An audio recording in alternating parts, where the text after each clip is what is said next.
Welcome back to Frontline News. I'm Sasha Lee Hamilton. It's now time for Frontline Business. Local businesses are being told to brace for a new financial instrument standard, which will change how they are audited. The standard is to be implemented in January next year. More in this report from Kimberly Broderick. It's part of ongoing changes to International Financial Reporting Standards, IFRS. Trainer at GAAP Dynamics, a professional accounting and auditing training firm, Dale Brown, spoke about the changes at KPMG's annual IFRS update event recently.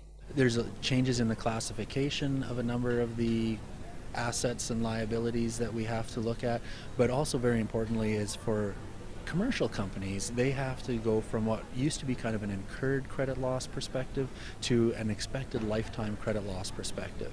And the challenge with that is it's relatively straightforward to calculate an incurred loss, but when you're calculating an expected lifetime credit loss, there's a lot of estimates and assumptions and modeling that have to go into this. So it's having these companies with that right level of knowledge and that right level of resources to be able to come up with those estimates.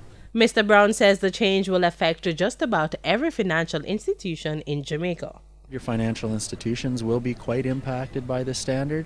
That's on the classification side, but all entities are impacted on the credit loss side of things. And that, like I say, that's all entities from very large corporate entities with very sophisticated modeling techniques to very small companies, but they still need to comply with the exact same set of standards. And those smaller companies don't necessarily have the same bandwidth and capability of the larger companies. And that's where the challenge can arise.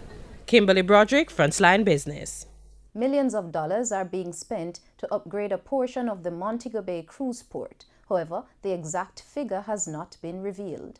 Speaking with journalists at Saturday's World Travel Awards held in Montego Bay, St. James, CEO of the Port Authority of Jamaica, Professor Gordon Shirley, said that they have created more facilities for cruise ships at that facility. We are building a new cargo terminal. We are extending berth 2 and building a new berth 1 for cargo because Montego Bay is a unique terminal in that it is a mixed-use terminal. It's for both cargo and cruise. And so we are spending a lot to develop that. And we hope that in due course this will be the best mixed-use terminal again in the Caribbean. According to Professor Shirley, work on the Montego Bay Port is expected to be completed within the current fiscal year. Wisynco Group has negotiated a 5-year exclusive distribution agreement with Worthy Park Estate for the distribution of Worthy Park's spirits and sugar. Wisynco says this will start on November 1 and include the Rum Bar and Worthy Park Estate brands of spirits. The sugar distribution will commence on January 1, 2019 at the start of the new sugar crop. Finance Minister Dr. Nigel Clark says the country's expenditure is within budget. He provided the update at a press conference with the International Monetary Fund on Friday. I'm pleased to announce, as I've said publicly before, that budget execution remains strong. The government's primary surplus exceeded the budget as at the end of June 2018 by an appreciable degree, and tax revenues were buoyant. Capital expenditure has been overperforming, and as Uma Ramakrishnan said, as at the end of June, capital expenditure was 13% ahead of budget. Dr. Clark also noted that the island's primary surplus target will be further bolstered by the supplementary budget, which he said is to be tabled soon. The supplementary budget, which is to be tabled in Parliament shortly, will also ensure that the primary surplus target of 7% of GDP is met. In Monday's trading session, the JSE combined index declined by over 1,100 points to close at over 358,000 points.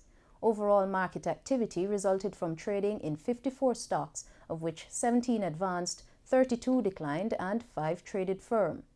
The junior market index advanced by 71.51 points to close at over 3,000. Indies Pharma Jamaica was the volume leader with over 1 million units, followed by Wisynco Group, also with over 1 million units, and Scotia Group Jamaica with over 200,000 units. On the foreign exchange market, the US is selling for $135.95. The Canadian dollar is trading at $106.26. The pound is going for $177.90, while the euro is being sold for $160.09. Stocks advancing are Blue Power Group, Caribbean Producers, Derrimond Trading, Express Catering, and General Accident.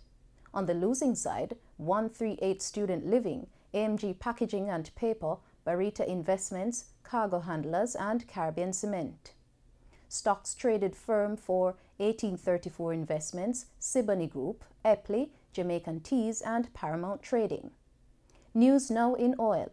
Oil prices jumped more than 2% to a 4-year high on Monday after Saudi Arabia and Russia ruled out any immediate increase in production despite calls by the US.